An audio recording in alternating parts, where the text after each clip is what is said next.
Hello and welcome, this is Mouse Gunner, and we're back with some more of the Flashpoint DLC for BattleTech.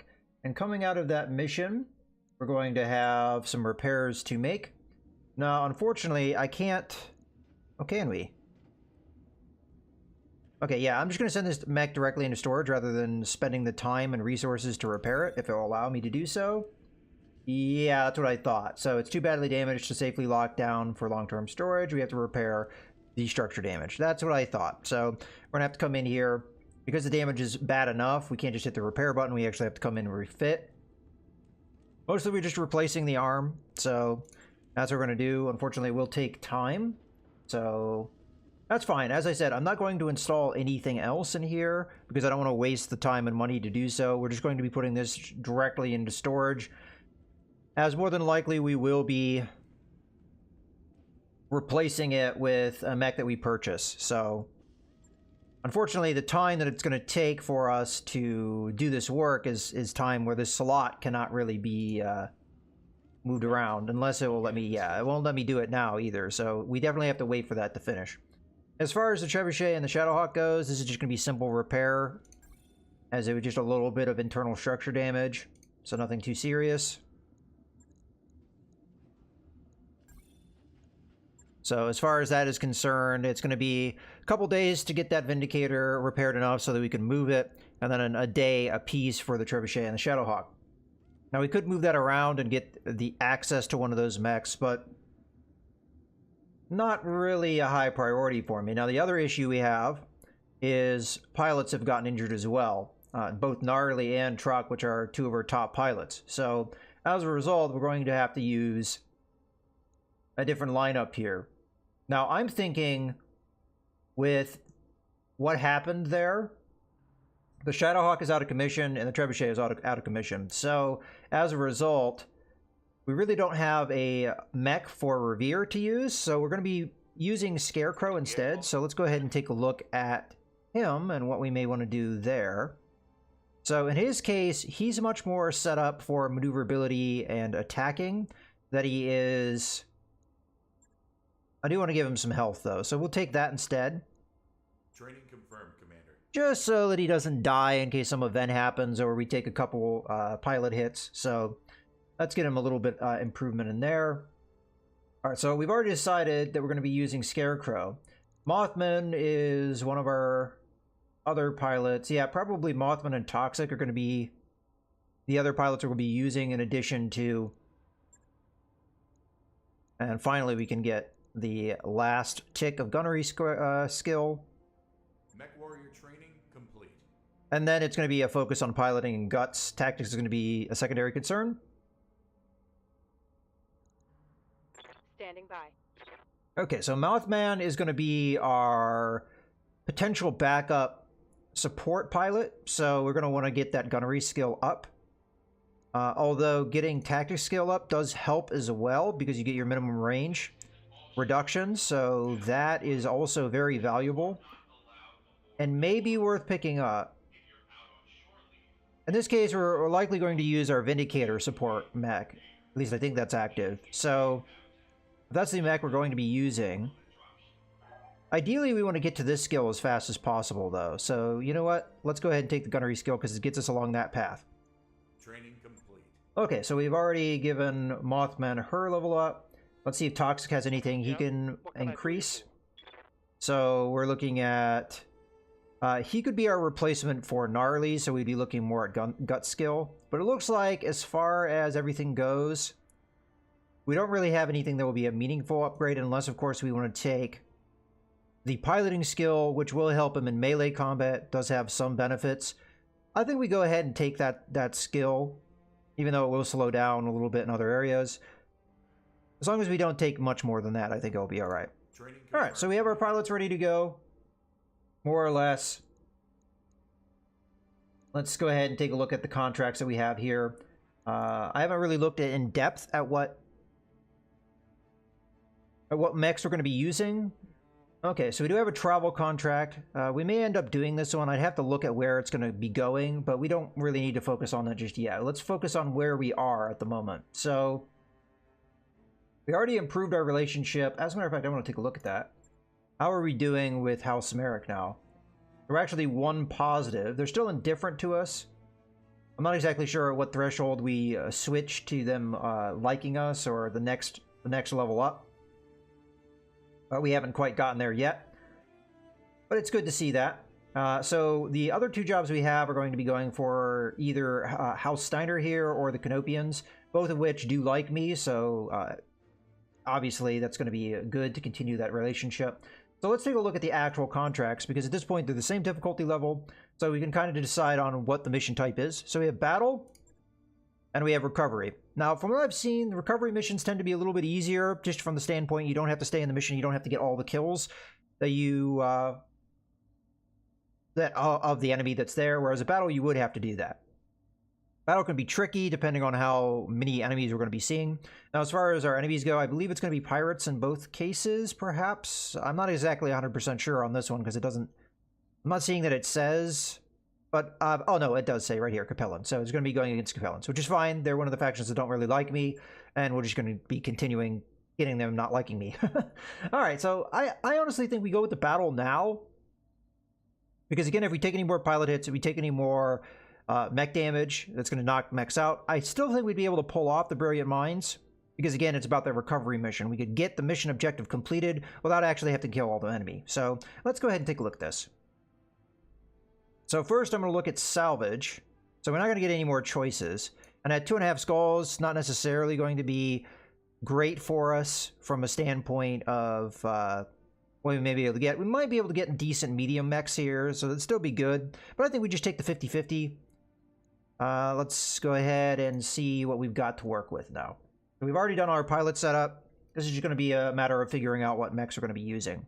So first things first, I'm going to remove Revere. I'm going to move the Griffin potentially over to my pilot. I actually have another plan that we could do. We could use Revere, but I kind of want to use Scarecrow in this case because we haven't been able to use him for a long time. So let's say for now we're going to use Scarecrow, and we haven't been able to use the Firestarter in quite a while. And that is a pretty good mech for us as far as a light mech goes. So that is going to be initially, these 2 mechs are initially what I'm going to set up. Then we're going to want Mothman and Toxic. Now what mechs they're going to pilot is pretty... The one reason I would say we may not be running the Griffin with my pilot is if I use a Hatchetman, because a Hatchetman is going to be at its best in the hands of my pilot, because we want to have good piloting skill to take advantage of its melee combat potential, and neither of these pilots are there yet. As a matter of fact, the Hatchetman would be better off in the hands of Scarecrow, although he would have the initiative issues. So if we don't want to go with the Firestarter, we could go with the Hatchetman for Scarecrow. But I don't know if this is really a good scout mech, so that's why I would think not to do it. Alright, well, in any case, what are we going to do as far as our other stuff? Definitely, we're going to be going with the Vindicator that is our support Vindicator, so that's going to be Mothman. Now, which one is where, I'll decide in a little bit. So, Toxic can use either the Hatchetman, just to use it. We could use the Vindicator, we could use the Hunchback. Either of these would be viable choices. And let's throw in the Vindicator just for now, just to see where we're at. So we're at 2 level, and if we use a Hunchback, it's not going to really change a whole lot. All right. So the question is, what mechs do... I think these 2 are kind of locked in, unless, of course, we want to use a Hatchetman here or here.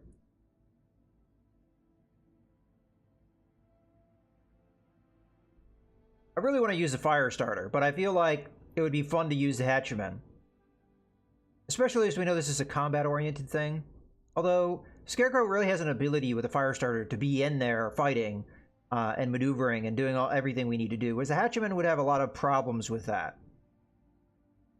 So I'm really leaning towards just using the Firestarter here. So the question is, what do we use in the end? Because if I don't use the Griffin, that's going to drop us down anymore. Let's just see. Alright, so apparently we could get away with that. We know we're throwing away a lot of our damage potential, though. We could put the Griffin in Toxic's hand. It wouldn't be the... he wouldn't be the best one to use it, but it wouldn't be terrible. We could still take advantage of his bulwark skill if we stay in woods. The damage output of the Griffin's pretty good. He does have the gunnery skill to use it. It wouldn't necessarily be terrible. You know what? Let's have fun. Let's use the Hatchetman. It's not an ideal loadout, but I mean, maybe this is the loadout we'd want to use in the recovery mission. If I do this, though, I actually want to switch this over because I like having the slower mechs on this side. So we have this loadout. We could throw in the Hunchback instead, which in my opinion is the better use of Toxic. And you've got the good long-range firepower. Lowlands, yeah, that's, you know, that screams Hunchback to me. Because with the lowlands, we're not going to have a lot of, like, mountains and things to get in the way of our long-range direct fire potential. At worst, we're going to have some hills. So the question is the Hatchetman the right move? No, it's not. The Griffin would be the smarter call. But I want to use this Hatchetman while we've got it. So you know what? That's what we're going to do. Probably dumb, but hey, we'll have some fun. All right, here we go. Command interface initiated. Hopefully the choices I made as far as our setup isn't going to cost us too much in this mission. You've arrived at the location our employer specified, Commander. Move forward, acquire a target lance, and light them up. Keep an eye out for reinforcements, so there's definitely going to be reinforcements. Whenever they say keep an eye out, that means there's going to be them. I get the impression these folks are a bit twitchy. Okay, so this may be a pretty difficult mission, especially if these are higher-end medium mechs. We may have some problems. But we're going to do the best we can. So just jump into the edge of the woods here. Looks like we do have ideal terrain, perhaps. Although the enemy's quite a distance away. But looks like they're down more in this valley area. So if we could get up on top of these rocks, we could shoot down at them and probably have pretty good direct line of fire. So maybe not too bad. As a result, because of the distance we're away, I'm not going to go into the woods with the Hunchback because the Hunchback doesn't have jump jets, so it'll kind of slow it down. Instead, we'll just sprint over this way. Gives it almost the same distance. The Hatchetman may be able to jump a little further than I can sprint, although if we follow the road, we'll be able to sprint further. Yeah, see, the problem with the Hatchetman is just it's not very fast. At sprinting, it's alright, but it's no faster than a Hunchback, for example. Alright, you...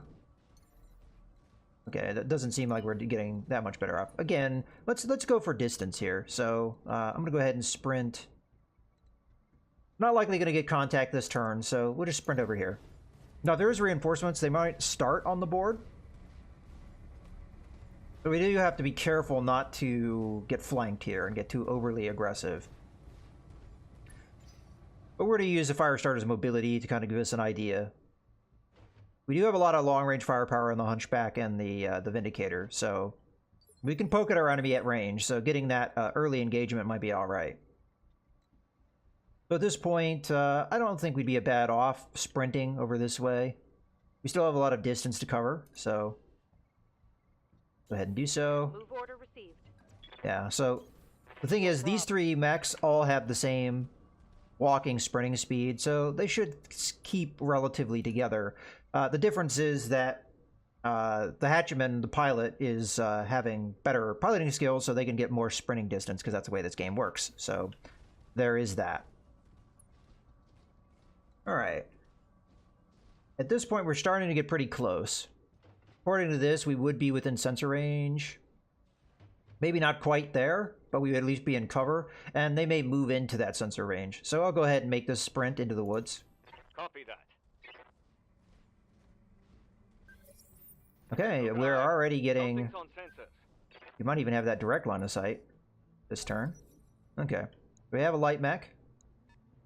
We have a medium mech. That's the one that's closer. It may be... It looks like there's a little bit of a... Actually, the way this train works is kind of hard to tell. Looks like there's a little bit of slope here, or ridge, that may be preventing that line of sight. But in either case, we're going to go ahead and reserve here. Because they may not immediately move this medium mech. Now, my suspicion, though, is that they'll be able to get line of sight with this medium mech. So reserving here is a little dangerous, but we do have a lot of evasion, so we will do so. Because if they move this mech next, it will be a little bit more in trouble. But if they move the rest of their lands before they move this guy, which the AI very well may do. Yeah, okay, so it's a cicada, and it did not keep line of sight because we have this train here. So despite moving very close to me. Alright, so they don't have line of sight, which is very good for me. Now we need to make sure they don't have any heavy mechs, which they don't. Alright, so we're in a really good position now, as I can flank the cicada pretty worry-free, except for, of course, this light mech. So ideally what we want to do is we want... Now, every single one of these mechs has some semblance of a long-range weapon. The AC-5 and the Hatchetman is decent range. The Hunchback has 3 long-range weapons, and the Vindicator has the LRM-20. So if we can get that a vision, then all 3 of them should be able to fire. The question is the train and whether or not we can achieve that. So let's see what we can do with Scarecrow establishing a line of sight. So I could walk or I could jump. Now if I jump, I have to make an approximation of where I think the rear of the cicada is, and I think this is probably it. I could go here for more certainty. That's probably a good call. Although, no, we want to be in close range. Yeah, okay. So I'm going to take a little bit of a risk here that we're not in the rear arc. I don't know for sure until I actually get the vision. But here we'll establish vision on 3 targets. And the cicada may have decent evasion, so that may be a little bit of a problem. But it should be out in the open. Small lasers, which is the majority of our firepower, should have good accuracy despite the evasion. Okay, so the question is, we did not get that rear arc. That's what I was looking for. Cicada 2, well, any kind of cicada usually doesn't have that great of armor. So I think in this case, we are going to do a multi-target, though, to burn down the evasion of the fire starter, because we don't have fire starter. Oh, no, wait, I don't have I don't have that ability. I forgot. Okay, it's been a while since I've used Scarecrow. We are going to fire all of our weapons at the cicada, although... maybe we don't fire the medium lasers, because we might want that maneuvering later. So I'm just going to fire the small lasers. They have high accuracy despite his evasion. Got it. Did use the guard, so there was a little bit of damage reduction, 20%. Alright, so now that we have vision on 3 different mechs, and which is another cicada, so this is actually going to be a really easy mission just from the luck of the draw here. We have 2 cicadas that, first off, they don't have good armor. Secondly, they have not the best firepower. And the real threat is this fire starter. So we want to see what we can do about that. At the moment, my fire starter is not really in a position that I think the heat's going to hurt it too badly, but maybe it will hurt a little bit. So I may want to jump with the Hatchetman here, get closer. I mean, the closer we get with the Hatchetman, the better off we'll be. I think we may want to go multi-target here. So AC-5. Yeah, AC-5 at the cicada and large laser. I forgot I had a large laser against the fire starter. I think that's the best call. We don't really care about the cicada that's further distance, because that's going to be a little trickier for us. All right, I think this is the best move we can do. We get into cover, we get some good evasion, and we get a multi-target strike. So you're going to be A, you're going to be B, and B was going to be the large laser. Because it's not that big of a difference in the accuracy between the 2 targets, the large laser, but the AC-5 was quite a bit of a drop-off in accuracy. So go ahead and fire that. Hopefully the AC-5 lands. Multiple targets. It did indeed. Looks like we hit the leg. And we hit with the large laser as well. Very good. Okay, so we burned down some of that evasion. What's up, boss? I think the Vindicator is going to be... okay, so jumping is not going to do us much good. I think we just do a normal walk, so we're not going to overheat too much. Because we're not going to get into cover this turn. I think I'm going to probably fire at the cicada just because of the accuracy. We can't get close enough to fire at the fire starter, really. Unless I jump. Let's see what a jump would get me. Yeah, it's still not close enough because we ideally want to be within sensor range to get the best accuracy. So yeah, let's go ahead and move up here. And we'll just poke away at the cicada. And fire. I copy. Now, I'm not getting through the damage reduction because I don't have the ability that would allow me to do so. Looks like we're not hitting very many of those shots, unfortunately. Okay, and then... Good to go. Doesn't look like I can get line of sight on the cicada, so it's going to be a shot entirely on the fire starter. I think I'm just going to do large lasers at this point because the autocannon, there's no point in firing that off, building up recoil and also expending ammunition that is not likely going to hit. So we'll just turn that off now. And we'll fire, and it's also going to build up heat that we don't need to spend either. So this isn't likely going to hit with either shot, but hey, there we go. We got hit with one, so that's not too bad. Hot damn. Now, the fire starter is definitely going to go here. There's nothing I could do to stop that because we reserved the way we did. And no surprise, it's going to open up on me with all of its stuff. So it may be pretty hot here. Now, obviously, I'm going to need to move away. Because I do not want to get flanked. The cicada will very easily be able to flank me if I'm not careful. Receiving you. So, you know, I'm actually tempted to... Okay, I'm not arced properly to hit the fire starter. The fire starter has no evasion, so that's what I was thinking about there. What we may want to do is hit with our precision strike on the cicada. The reason being is the cicada would have no evasion, and then all of my mechs would be able to hit it before it got a chance to go. So it's not necessarily, from a damage output side of things, going to knock it out. But from a reducing it and evasion. Now, the big problem that I have is this may heat me up so much that I'm not able to jump away. So I think we do just one medium laser. Or potentially we could turn off some small lasers. This is one of the things I kind of don't like about the game, and the fact that you don't know how much heat a jump jet is going to generate. I'll turn off 2 small lasers, and we'll fire the 2 medium lasers and 2 other small lasers. I don't know if there's any weapons in the arms. There shouldn't be, and the cicada is typically in the torso section with all your weapons. So firing at the arm is meaningless. We want to hit the torso section or the leg. Let's go for the leg. We may be able to get a knockout on that, and if we could do that, that'd be great.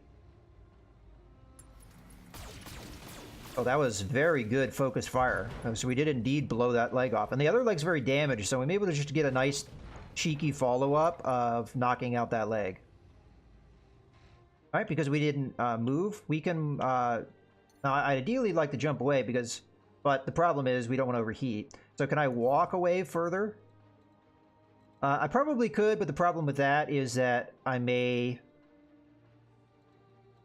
end up with my back to the enemy, so we don't want to do that. So we'll just move as far as we can without overheating. I'm hoping that's not an overheat. That's probably the safer move, because I'm fairly certain that's not an overheat. That's another problem with the game, is that it doesn't let you know during this phase whether or not you're going to overheat like it does when you're firing weapons. Maybe because they didn't really think about the fact that you could potentially move after firing weapons, because most mechs cannot do this. You have to have the skill to be able to do it. Didn't look like we took any heat damage, so we're fine. I've got eyes on hostile. Oh, they're coming in right behind me. They're heading your way. Oh, it's another cicada. Thankfully it missed. Okay. Well, that's a little bit of an issue. Now, I'm not actually sure. That's a lot of distance to get that vision. So I highly doubt these guys down here are giving vision. So I think we need to move Mothman, who might be the only one that they can actually see. Now, we don't know what this other medium mech is. We do know what this is. It's a cicada. At least I don't think I know what this is. So, yeah, let's jump. We want to angle ourselves in such a way that they can't easily hit me in the back again.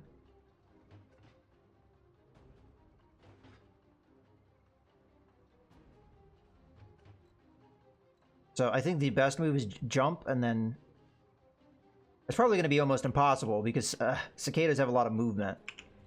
I could jump down in here, and then they wouldn't have the direct shot.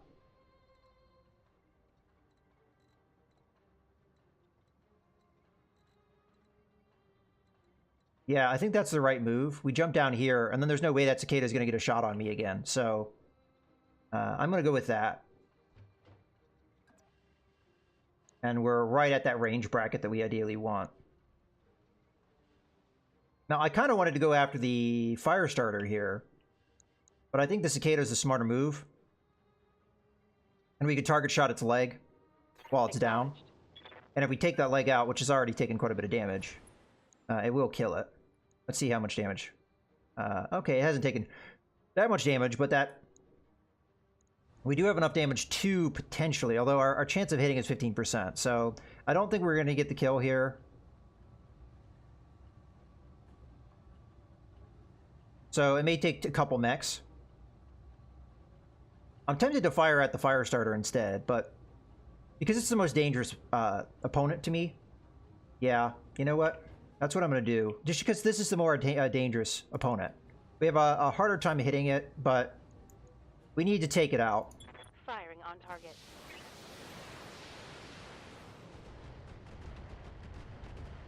The AI kind of forced my hand there because it had vision on me. Well, we'll see what it does with the rest of its mechs. Okay, so nothing really happened yet. There is a potential that they do see the hunchback and can fire at it from the rear, but I'm just going to make an assumption that they can't. Although, you know what? We should still move here. Now, I can't do what I did with the Vindicator, so I'm going to have to be careful. I think if we turn this way, we'll be a little bit better off. And then we'll decide on our shots. Oh, it looks like we have the pretty crappy shots regardless. Well, that's fine. If we angle like this, I think it will be fairly hard for the bad guys to get behind me, because they're coming from this direction. I mean, I don't know. They'd have to come out this way. You know, a cicada can move very far, so might not be that difficult. Alright, well, we're going to go for this kill. I'm going to go for the left leg. Not a high chance we're going to get it, but with the damage output that we're doing, I don't think we're going to kill the fire starter this turn.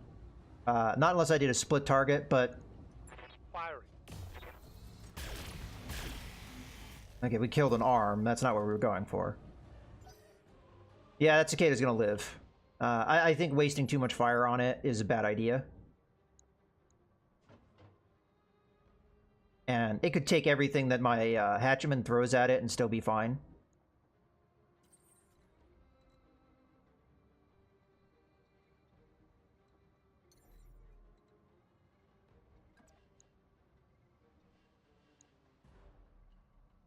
Alright. So I'm going to try and angle this as best I can. I think what I'm going to do is I'm going to fire the AC-5 and the large laser at the fire starter. I'm going to fire the medium laser at the cicada. I don't think it will kill it. As a matter of fact, it's probably a waste of a shot, but we'll see. We'll see. We haven't made the decision just yet. This is kind of the problem with throwing away a lot of our damage output. All right, we're going to go A and then B. B will just be the medium laser. Engaging multiple targets. Okay, we took out an arm. That actually is meaningful, because some of the firepower of a fire starter is going to be reduced after that shot.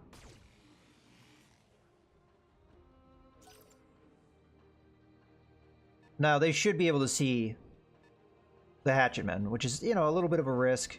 I did this move, though, because... Warning. Interesting. Enemy sensor lock detected.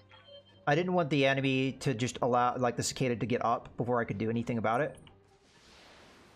I was hoping to get the kill, was really what I was getting at. Okay. Because we didn't take out the fire starter, though, we do have a little bit of a problem. But, because the cicada is the last one to go, our fire starter will get a chance to go before their fire starter will. So we can hit it and then move away. And then the likelihood it's going to get in range of those flamers is reduced. So I think we'll be alright.